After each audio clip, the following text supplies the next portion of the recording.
Ici Jiba pour l'ouverture du clash de l'intro pack Meute Chasseresse, donc le vert noir elfe. Le pack d'intro Magic Origins. Vous excuserez les effets spéciaux, il y en a pas. Alors, comme d'habitude, donc une boîte assortie aux couleurs du clash pack, verte dans ce cas-ci. Des règles, des petites aides pour construire vos decks, des boosters pour les finir, on les retournera tout à l'heure, je vais les mettre plutôt par là. Et voici donc le contenu. Alors c'est Dwynnen Den de Feuille d'Or, la superbe rare au dessin alternatif. J'enlève le résumé des règles. Donc Dwynnen, comme vous pouvez le voir, qui a un superbe dessin.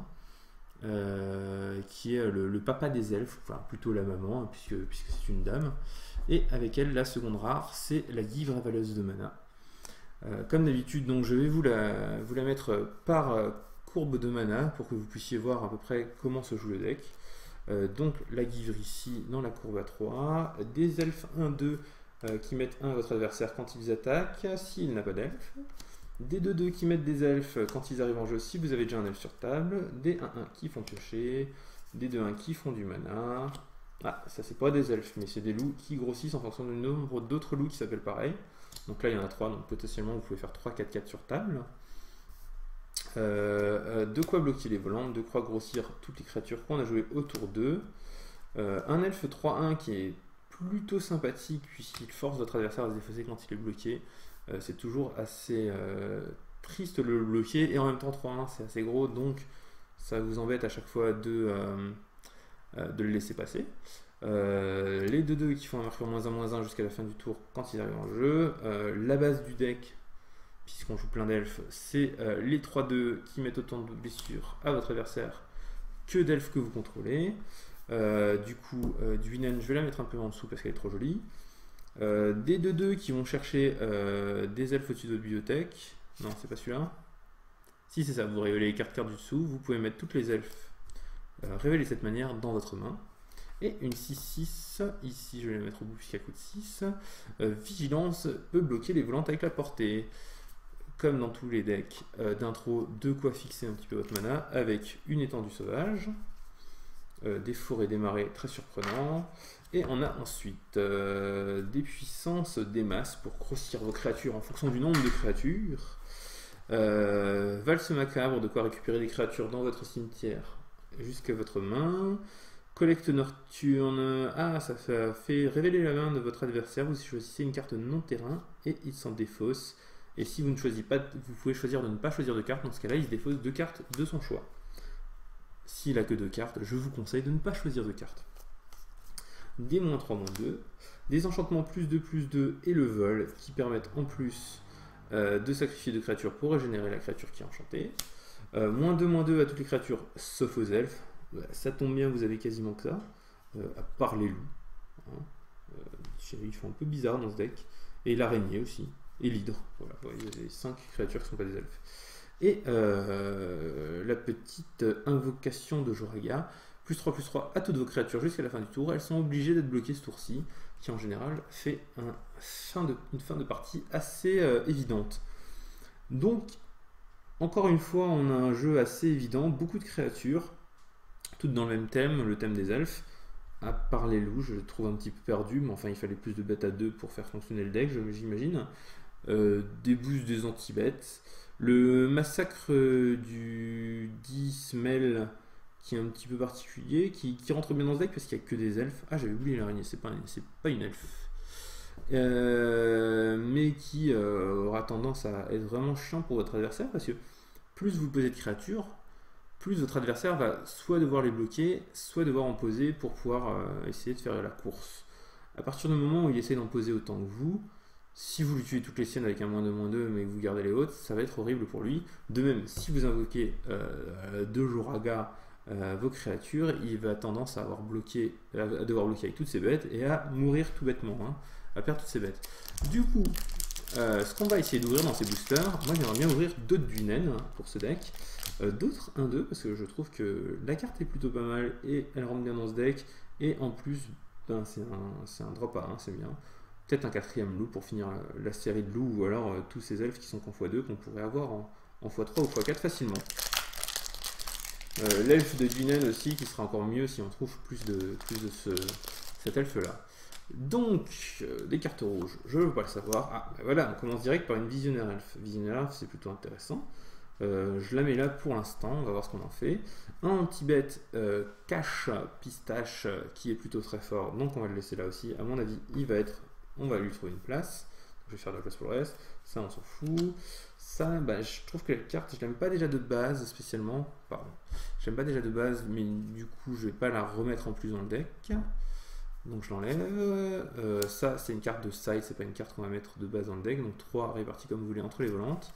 Ça, c'est blanc, je veux pas la savoir. Bleu, c'est pareil. Blanc, ah bah ça aurait été bien dans l'autre celui-là. Tac tac. Bleu, rouge, non. Bleu tout court, non. Noir, ça récupère une créature d'un cimetière et ça le met en jeu. C'est un peu cher pour ce deck là, puis il n'y a pas grand chose que vous avez envie de récupérer vous, c'est utile que si votre adversaire a de bonnes cartes, mais si la bonne carte, il faut d'abord les tuer. C'est pas trop le principe de ce deck, il va plutôt essayer de passer devant avant que vous puissiez peser des gros tons, donc a priori ce sera pas joué.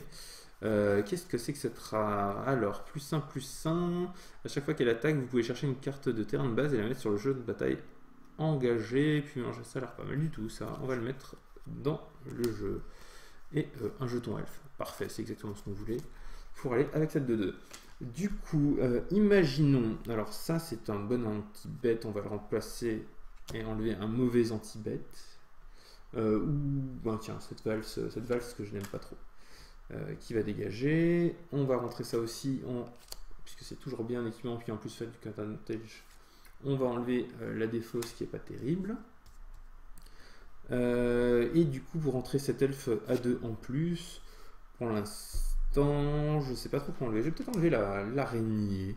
Je la trouve un petit peu faiblarde ici. Puisqu'elle fait pas grand chose. Bah, elle gère un petit peu le problème des volants, enfin qu'à moitié. Du coup, ça ne plaît pas trop. Qui va-t-on ouvrir dans ce deuxième booster? Alors, rouge, je veux pas le savoir. Ah voilà, ouais, je vous avais dit, je veux des elfes 1-2. Tac, il rentre là. Enfin, on va le mettre de côté en attendant, on va voir ce qu'on enlève tout à l'heure. Ça m'intéresse pas plus que ça. Ça, c'est la carte que j'aime pas trop, le fog.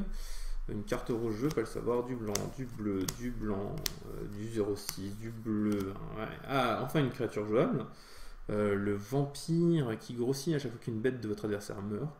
Qui pourrait pour le coup entrer dans ce deck, pourquoi pas, on va le mettre de côté. Une 4-4 vol pour 6 sans plus, ça ne me plaît pas plus que ça. Ouh, c'est dommage, c'est blanc, mais c'est une bonne rare à mettre dans ce genre de deck. Puisque vous allez choisir parmi les permanents de chaque joueur, il va sacrifier tous les autres permanents que vous n'avez pas choisis, mais vous devez choisir une créature, un artefact, un enchantement et un planeswalker. Donc vous choisissez sa plus faible créature. Puis ensuite, pour le reste, généralement on s'en fout un petit peu, il y a généralement pas 36 artefacts ou enchantements chez l'adversaire. Et il va sacrifier tous les autres. Bonne carte, qui ne rentrera pas dans un verre blanc, dans un verre noir, mais qui serait bien rentré dans le verre blanc. Du coup, cet elfe, c'est sûr qu'il va rentrer. Il me plaît beaucoup trop. Je sais pas encore ce que je vais enlever, et j'aime bien cette 1-1, mais peut-être moins que ce qu'il y a déjà. Donc, imaginons que j'enlève ça, qu'est-ce que je vais enlever? Que je mette, pardon, cet elfe 1-2. Il n'y a pas grand chose que j'ai super envie d'enlever. Je pourrais enlever les loups, mais il aurait fallu trouver 3 cartes pour les remplacer. Et j'ai pas trouvé 3 cartes qui me plaisaient moins, qui me plaisaient plus que les loups. Je peux enlever un -3, -2, qui est quand même pas très puissant, hein, ce fardeau du monde souterrain. Ça va peut-être être ça, c'est cher, et puis c'est pas quoi. J'aime bien avoir un, et j'aurais bien aimé en avoir 2 de plus, puisque du coup vos élites de Duinen elles ont beaucoup plus de chances d'arriver tour 2 et de poser des jetons elf 1-1. Voilà, donc le deck elf plutôt sympathique, c'est toujours agréable d'avoir un thème très précis. Ici le thème des elfes, le thème tribal elf. Plutôt sympathique niveau construction d'ailleurs, hein. On a une belle curve à 2, une belle curve à 3, Puis derrière, c'est surtout des spells, à part une ou deux exceptions.